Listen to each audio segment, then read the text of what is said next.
Uí Cinsealaigh Society. Welcome everybody. My name is Aaron Ó Maonaigh, and over the course of this presentation, I'll be speaking to you about County Wexford's experience of civil war through the prism of that conflict's casualties.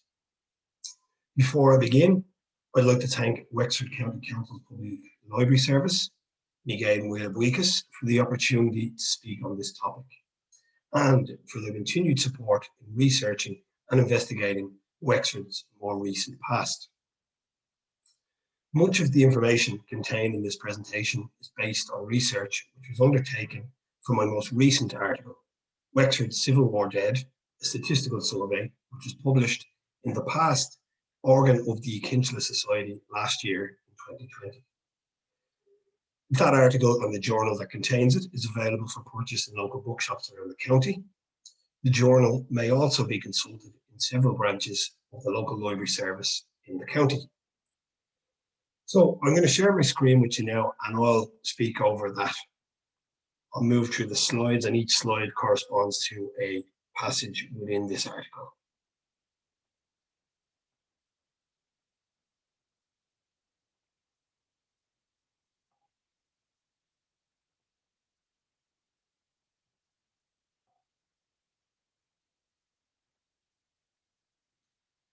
So to begin, I'll give a brief overview of Wexford's experience of the Irish Revolution, as that period is commonly known. That is the years between 1912 and 1923. Wexford was, at the outset of this period, what may be considered a wealthy county. Agriculture thrived in rural areas, while the abundance of foundries in Wexford town provided employment and income to the inhabitants there. Farmers enjoyed the fruits of a wartime boom, as did those employed by Kinnick Munitions Factory just over the border in Arkle, County Wicklow. Culturally, a strong Irish language scene was built up in the county around a small coterie of activists, such as Robert Brennan, who would go on to play a significant part in the Irish independence movement. Cumhar na Gaeilge, or the Gaelic League as it's also known, was noticeably strong in the county, with at least 32 branches and over 1,000 members at the height of the War of Independence. The Gaelic Athletic Association too also had a strong presence in the county and had over 1,000 members during the same period. It's worth noting, in light of the Dublin footballers' recent success, the salient fact that the Wexford footballers were the first team to complete a quadruple, winning 4 All-Ireland senior football championships in a row between 1915 and 1918, beating Kerry, Mayo, Clare, and Tipperary, respectively. In the early 1900s, the clandestine separatist movement, the Irish Republican Brotherhood, had been revitalised and reorganised in the Wexford area, with many members of that organisation assuming senior positions in the Wexford Volunteers, which was one of the more stronger regional units in the country. Wexford has the unique distinction of being one of only 3 areas outside Dublin that saw any considerable action during the Easter Rising of 1916. Enniscorthy, where a nucleus of separatist activists resided, was the only rural town seized and held by the volunteers for a prolonged period during the Rising. Rebels seized prominent buildings in the town and proudly flew the tricolour over their headquarters at the Athenaeum. There was definitely a sense of duty attached to this symbolic resistance that was rooted in the county's strong separatist tradition and proud record during the rebellion of 1798. Yet despite rising to the occasion, as it were, the Irish volunteer movement and later the IRA struggled to gain its footing in the period between the 1916 Rising and the Anglo-Irish Truce of 1921. Indeed, the county's meagre record during the War of Independence bellied its strong showing during the Easter Rising. Various explanations have been put forward for the seemingly lacklustre performance, not least the substantial level of support for the Irish Parliamentary Party in the county, something which continued throughout the revolutionary period. Wexford is also remarkable for the persistence of the National Volunteers. That was the breakaway Redmondite group which seeded from the Irish volunteer movement, and also political allegiance to John Redmond. County Wexford, like most of Ireland in 1916, was dominated politically by the Irish Parliamentary Party and its auxiliary, the Ancient Order of Hibernians. However, as late as April 1921, the Royal Irish Constabulary's County Inspector estimated the strength of the United Irish League to be in the region of over 2,500 members, with some 32 branches dotted around the county. The Ancient Order of Hibernians, whose members were actually involved in the suppression of the Rising in South Wexford, had an estimated membership of over 2,580. In comparison, during the same period, the Sinn Féin party was only marginally stronger, with an estimated strength of 48 clubs and some 2,800 members. The largest organisation by far was the Irish Trade and General Workers Union, whose estimated membership was over 3,600. Cumann na mBan, the women's auxiliary force of the Irish Volunteers, were particularly strong in the county, with branches active in each of the county's major towns. During the Rising, at least 50 members of Cumann na mBan were involved at Enniscorthy. In the years that followed, the women of Cumann na mBan played a pivotal role in the transfer of dispatches and confidential documents, the raising of funds for nationalist organisations, as well as the provision of shelter and forced aid. So, moving on from the political scene, and just to speak a little bit about the development of the IRA in County Wexford during the post-1916 Rising years. As I mentioned earlier, there were a number of setbacks which hindered the growth of the volunteers in the area post-1916.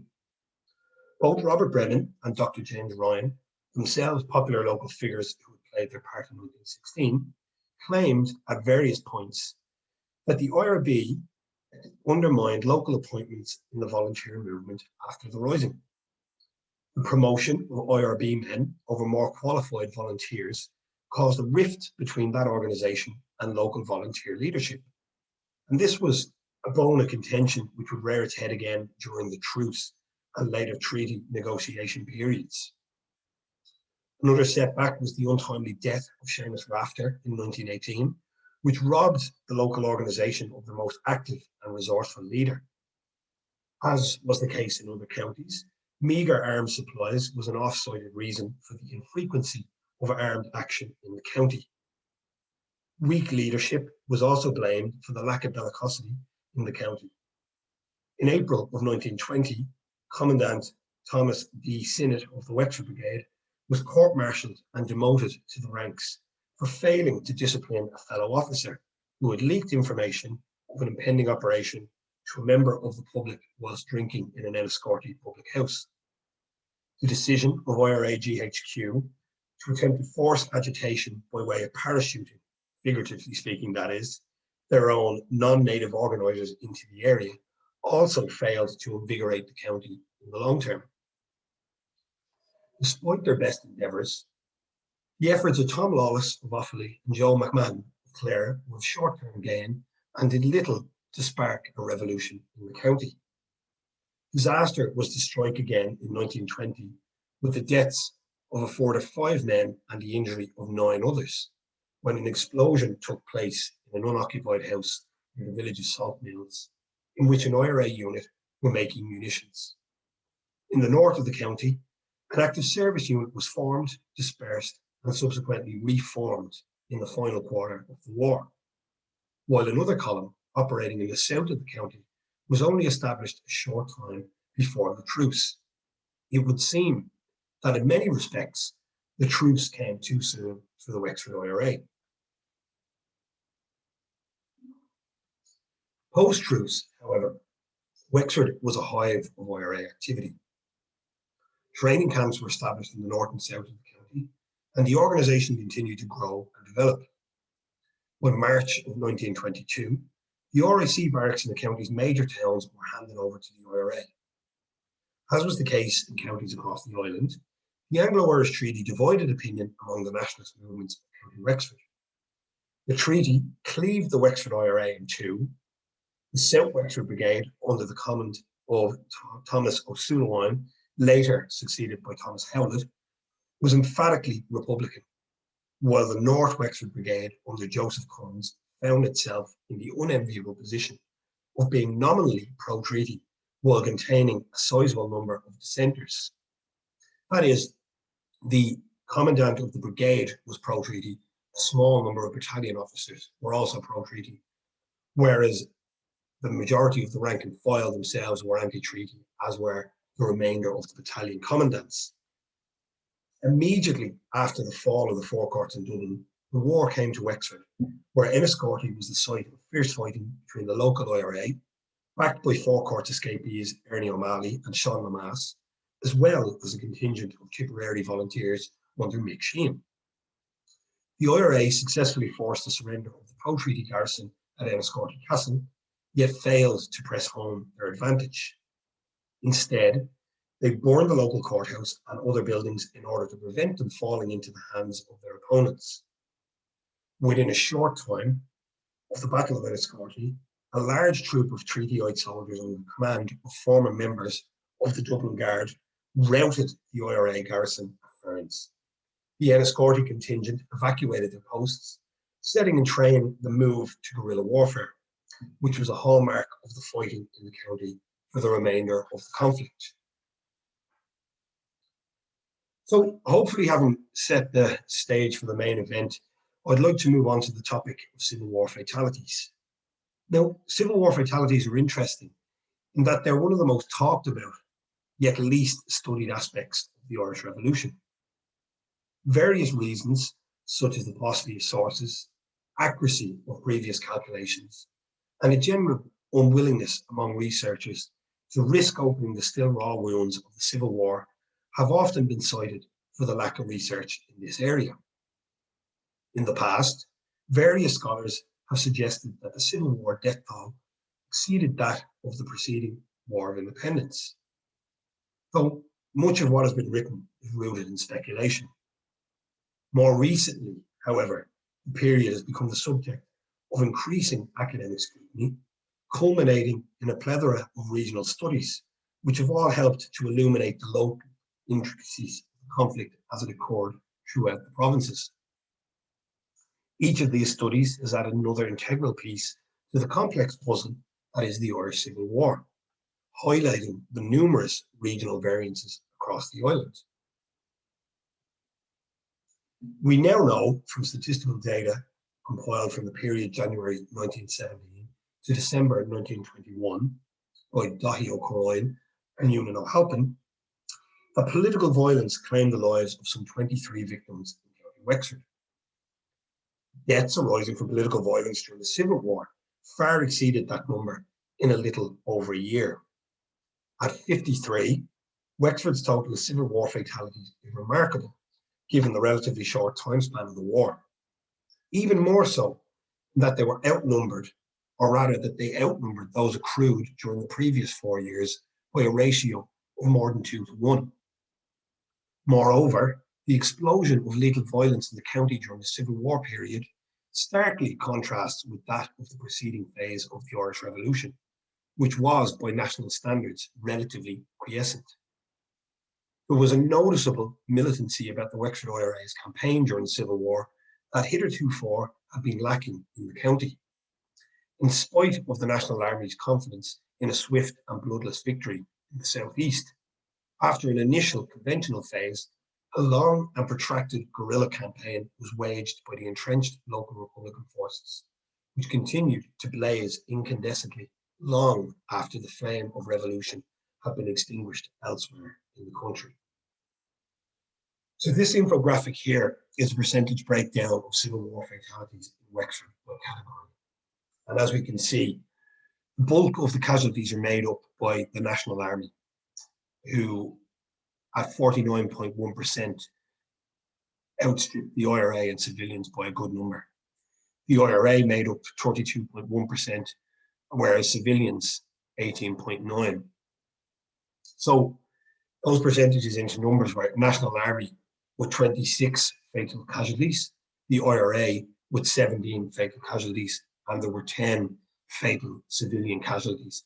That is during the period from the 28th of June 1922 until the end of May the following year in 1923. And all of this information that you're seeing presented here is from my article, which you can see the title of and location on the bottom of the slide. Assigning responsibility for the 53 confirmed casualties was possible in all but 3 cases, 2 of which were civilians, a Thomas Allen, a machine fitter from Belfast, who was shot dead near his home at Temple Shannon on the 18th of October 1922.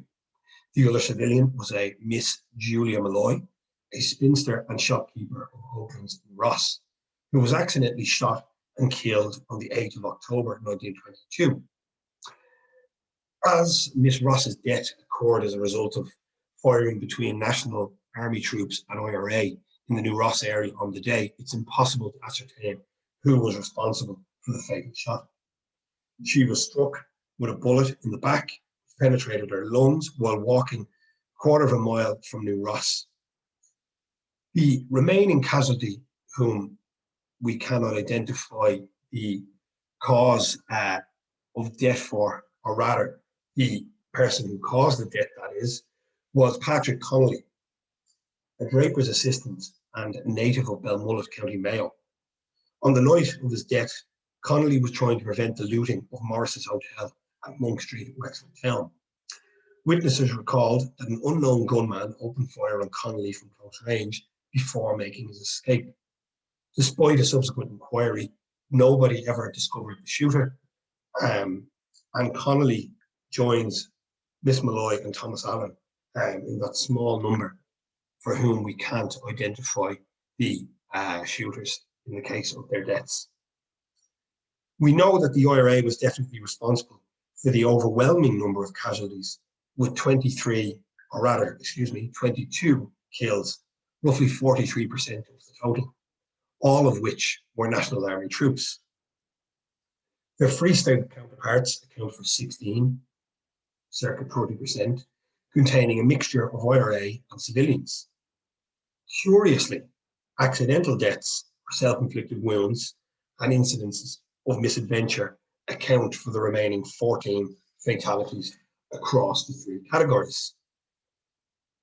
1922 was the most violent year, accounting for over 58% of the total number of fatalities, whereas the figures drop off a slight bit the following year in 1923, for reasons which I'll explain as I go through the individual categories. Unsurprisingly, the number of casualties sustained in the period broadly correspond to the pattern of the war as it played out in the county, with noticeable spikes consistent with the intensity of the clashes between the opposing sides. The opening campaign in the summer of 1922 and the National Army's attempts to rout the active service units of the South Wexford Brigade in the spring of 1923 being 2 obvious cases. It was, in every sense of the words, a war at 2 halves, one in which the IRA were victorious in the first half of the conflict before conceding to the National Army in the latter half. What follows is a breakdown of the aggregate of deaths based on 3 categories: Republicans, which make up 32%, the National Army at 49%, and civilian casualties at 19%. What you can see here on your screen is a percentage breakdown of the cause of IRA fatalities during the Civil War in County Wexford.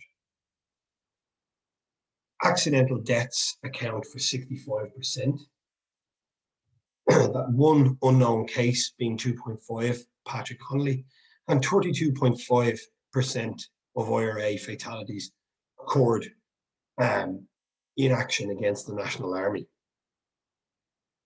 A total of 17 members of the Republican forces were killed in County Wexford during the Civil War. Combat-related IRA fatalities were clustered around flashpoints of action between the IRA and National Army during the opening and closing phases of the war. After the deaths of Morris Delan and Patrick O'Brien during the Battle for Enniscorthy in July 1922, no Republican deaths, either combat-related or accidental, occurred in the county until the following January, when Cornelius McCarthy and Bernie Radford of the Murringtown Active Service Unit were shot dead during a firefight with National Army troops at Spencerstown in South Wexford. A noticeable spike in activity and IRA fatalities occurred in the spring of 1923. This coincided with the arrival of seasoned National Army officers Colonel Phádraig and Colonel Tommy Ryan to the county. Tasked with overhauling a negligent and underperforming Army command, their arrival heralded significant change in National Army tactics in the area, with lethal results for the local IRA. O'Crahor and Ryan formed mobile units of the National Army to counter the four Republican active service units, who for some months previous had wielded control over much of the county south of Enniscorthy, where they launched daily attacks on the Dublin and South Eastern railway lines, as well as isolated Free State Army posts. In a further attempt to bring Wexford's recalcitrant Republican columns to heel, 3 IRA prisoners were executed at the Old County Jail in Wexford Town. James Parle, Patrick Hogan, and John Crane, all of whom were members of the Wexford IRA's Coil Flying Column, were captured by Free State forces at Hortown, Folks Mills, County Wexford in February of 1923. 1 month later, on the morning of the 13th March 1923, the 3 men were executed by firing squad. Patrick Hogan, the eldest of the 3, died instantly. His comrades John Crane and James Parle lingered on in their death throes until a member of the execution party delivered a coup de grace, 2 revolver shots in the ear of each man. Their deaths failed to yield the expected results and were met with increased IRA activity and deadly reprisals of National Army troops in the area. Of the 17 Republicans who died in the county, all bar 2, that is Patrick Connolly from Mayo and Paddy O'Brien of Dublin, were natives of County Wexford. The average age of Republican casualties within the county was roughly 24 years of age. The 23rd of March 1923 was the bloodiest day and worst defeat for the Wexford IRA during the Civil War. 4 Republicans were gunned down in a shootout with National Army troops at Ballyboggin. All of the Republican dead within the county were single men, vocationally, as might have been expected, among a cohort of rural and medium-sized town-based volunteers, unskilled or semi-skilled workers, small tradesmen, and farmers' sons dominate the number of Republican dead in County Wexford, revealing a somewhat unremarkable correlation between place of origin and vocation. Only 1 of the Republicans who joined County Wexford had prior service in the British Army. That was Charles B. Bourne of Barra, County Carlow, who served in the Royal Air Force during the First World War. Conversely, all of the Republican casualties had pre-truce service with the IRA. Among the Republican dead of Wexford were 2 Protestants, with the remainder being adherents of the Roman Catholic faith. So moving on to speak about National Army fatalities in Wexford during the Civil War. And you can see here in this image is a famous photograph taken of the contingent of Dublin National Army seasoned veterans, among the members of the Dublin Guard, pictured outside the Talbot Hotel in Wexford 1922. National Army soldiers, as I mentioned previously, make up the largest proportion of fatalities which occurred in Wexford during the Civil War. Some 26 members were killed, 26 members were killed or died of wounds inflicted in Wexford during the period between July 1922 and May 1923. From the outset, the National Army faced a proverbial uphill battle in the county. The National Army encountered strong opposition from the emphatically Republican South Wexford Brigade, while National Army GHQ treated the North Wexford Brigade under Joseph Cummins with great suspicion owing to the sizable number of pro-Republican companies and battalion commandants. Despite early successes against the IRA during the closing stages of the conventional phase of the war, that is early July 1922, the National Army were to incur great losses throughout the preceding guerrilla phase. The IRA's tactic of wholesale destruction of bridges and railway infrastructure forced National Army troops out onto vulnerable country roads of borings, where waiting IRA columns ambushed National Army patrols and convoys almost at will, causing heavy casualties. Isolated postings were routinely sniped, creating a fraught and lethal atmosphere for their beleaguered occupants. Despite their best efforts, the National Army failed to neutralise the threat from local Republicans, and the casualty count continued to climb until the cessation of hostilities. On screen is a percentage breakdown of the causes of National Army Civil War fatalities in Wexford. As we can see, the vast majority of National Army casualties here incurred in action against the IRA, and that is over 84%, whereas just over 15% of deaths of National Army soldiers in Wexford during the Civil War were due to accidental deaths. Some of these were friendly fire, some of them were motor accidents, others carelessness with arms. Of the 26 troops were killed in action in the county, only 9, that is 35%, of the dead were natives of the county. This is something that reflects a lackluster National Army recruitment campaign in County Wexford, which, despite the generous terms on offer, failed to really yield the expected results. The highest number of victims of revolutionary violence among the remaining 18 casualties hailed from Dublin, with an equal amount to those of Wexford at 9, followed by Antrim with 2, County Kildare with 2, and neighbouring counties Carlow and Kilkenny with 1 and 2, respectively. Limerick produced just 1 casualty. Interestingly, there were no Free State casualties from the Western province of Connacht, nor were there any Wexfordian servicemen killed there during the Civil War. National Army soldiers were equally as accident-prone as their Republican adversaries, with accidental deaths accounting for 4 of the county's 26 casualties. With so many guns in untrained hands, it was inevitable that there would be problems relating to discipline and efficiency. Remarkably, all of the 26 National Army casualties conceded in the county were unmarried. Much like the participants of the Rising, and indeed active Wexford Republicans, the National Army Civil War dead in the county contained a sizable number of unskilled manual and farm labourers, with sprinklings of railway porters and junior clerks.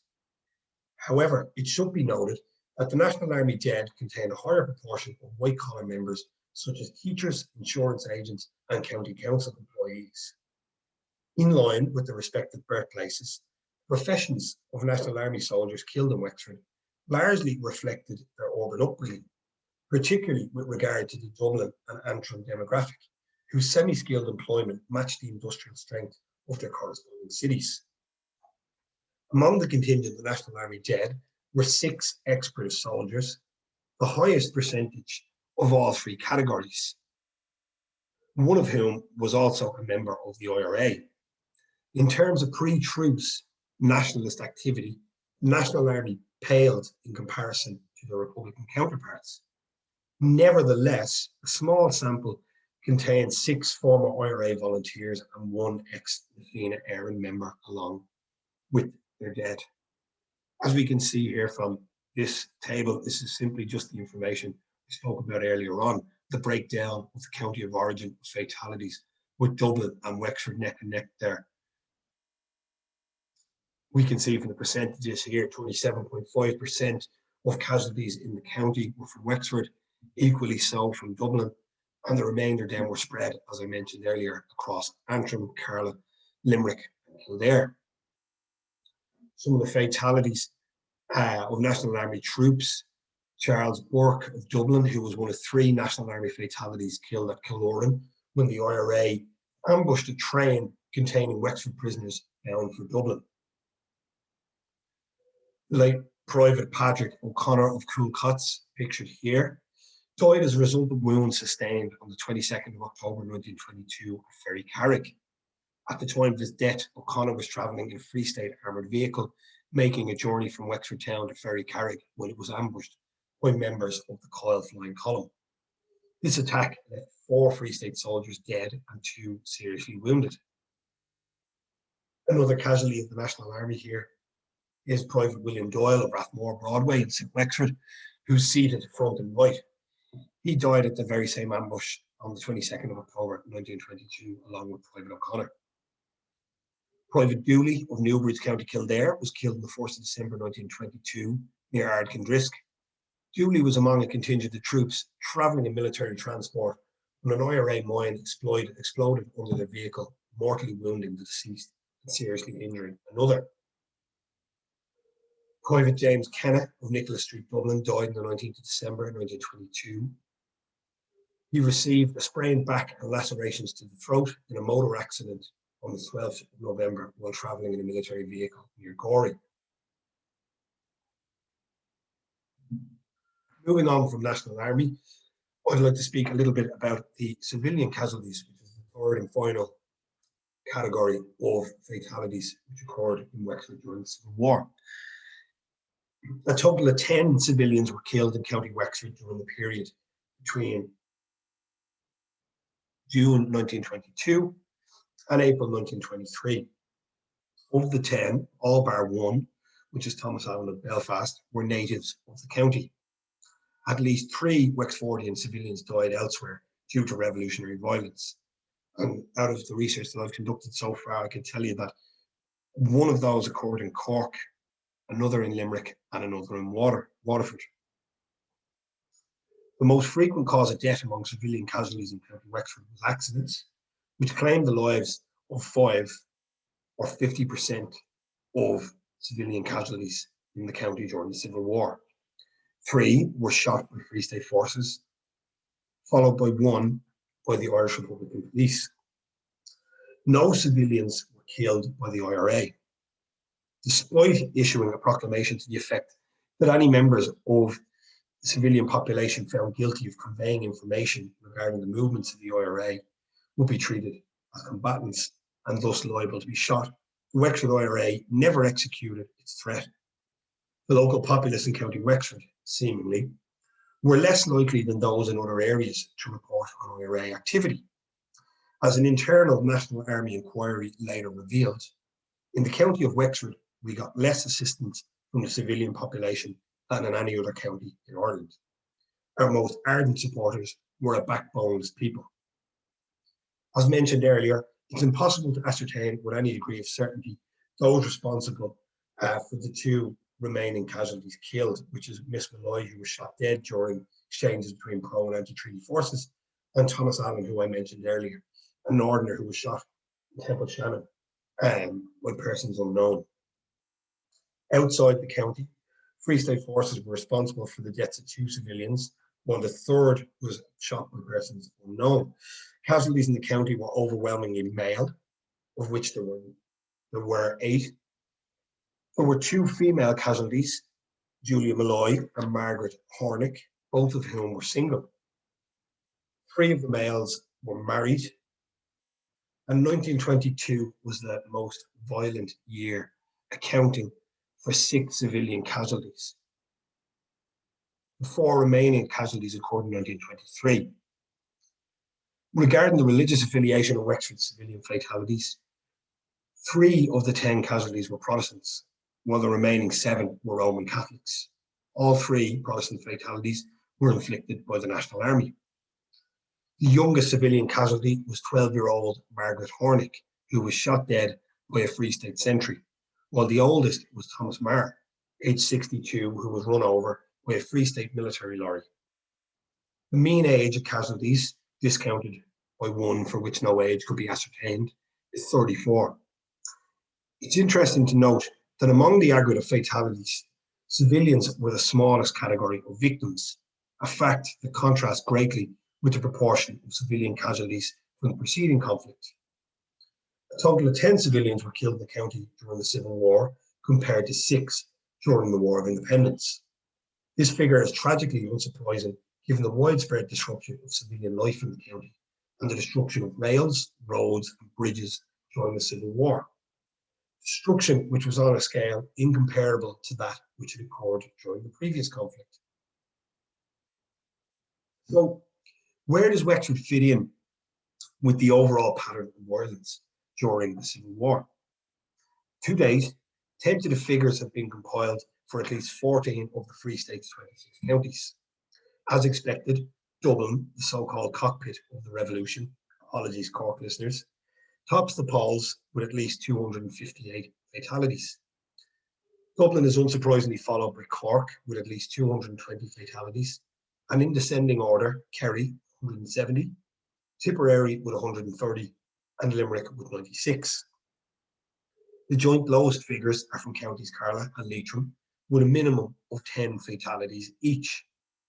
With 53 casualties, Wexford is in the middling position, although once populations are taken into account, Wexford could well be in the top tier. And what I mean by that is expressing fatalities as a percentage of the population of each county. Obviously, population centres with a greater number of people living in them are more likely to have a greater number of victims, as was the case in Dublin and Cork. It should be noted also that the figures mentioned above include deaths which transpired outside the strict timeline of the Civil War, as well as fatal injuries which occurred inside the county in which the person died. And that is, someone who was wounded in an ambush in Kildare or Wicklow may have died in a Dublin hospital, thus inflating the figure for Dublin, while simultaneously downplaying the violent nature of the county in which the wound occurred. This study, however, only includes those deaths which occurred within the county of Wexford between the months of June 1922 and May 1923. The fatalities which occurred in Wexford are greater in number than those of counties Carlow, Clare, Leitrim, Kildare, Kilkenny, Offaly, Sligo and Waterford, and are greater than the combined sum of neighbouring counties Carlow and Kilkenny. In many ways, Wexford's experience of civil war was most akin to that of County Sligo, something which I'll discuss in more detail in the following passage. So, comparing the Tan and civil wars, why was Wexford so violent? As I've outlined, although noticeably reticent throughout the previous 5 years, Wexford became one of the most violent counties in the Civil War and was the scene of some of the conflict's bloodiest and most protracted fighting. This peculiar spike in violent activity, despite its apparently anomalous character, has also been noted in case studies of other areas such as County Kerry and County Sligo. Both counties defied a broader pattern whereby lethal political violence during the War for Independence was significantly lower than that of the subsequent Civil War. The split between anti and pro-treaty adherents was countrywide, and County Wexford was no exception in this regard. The conflict cleaved the IRA in two, splintered the political institutions, divided families, and left an indelible mark upon the county's social fabric. It has been stated that the conflict was so viciously fought that veterans of the 1916 and 1921 struggles wondered why County Wexford, by comparison, have been so quiet during the previous 3 years. The increased belligerence of the Wexford Brigades during the Civil War may be explained by a number of influential factors. Firstly, the fact that very few of the South Wexford Brigade went over to the provisional government side following the treaty split resulted in an emphatically Republican homogenous unit there in the south of the county. During the truce period, the brigade underwent significant reform. Younger, eager fighting men came to the fore, men whose restraint during the Anglo-Irish War added a dynamism to the campaign of Wexford that heretofore had been lacking. Moreover, no doubt buoyed by the truce period training camps in the locale, companies and battalions of the South Wexford Brigade were reorganised, renewed and ready to take to the field. In this regard, they were far better prepared than their Free State counterparts, and even more so than the pre-truce Wexford volunteers. The provisional government struggled to recruit in the county, despite appeals to employers in the district to release their men for 1 year's service, compensated by the government in the National Army. The forces of the Free State were further hindered by their own command and operational structure, which saw General Prout's ineffective Waterford command assume responsibility for portions of the county, whilst the other portions were effectively overseen by local commands under the direction of the 3rd Eastern Division. So we've got a conflict there between different pro-treaty units being responsible for different portions of the county. The effects of the conflict in the county continued well into the closing stages of the war and beyond, with some extrajudicial killings carried out by the National Army after the IRA ceasefire, in addition to a number of deaths attributed to alleged mistreatment and neglect whilst interned. A total of 53 lives were lost as a result of revolutionary violence in the county during the Civil War, more than double the figure of 23 fatalities accrued during the period January 1917 to December 1921. These figures concur with earlier assessments that the Civil War in County Wexford was indeed a conflict that was fought with far more ferocity than those of the previous 5 years. Sinead, for a míle maith agus tádum Tom. Thanks a million for listening, folks.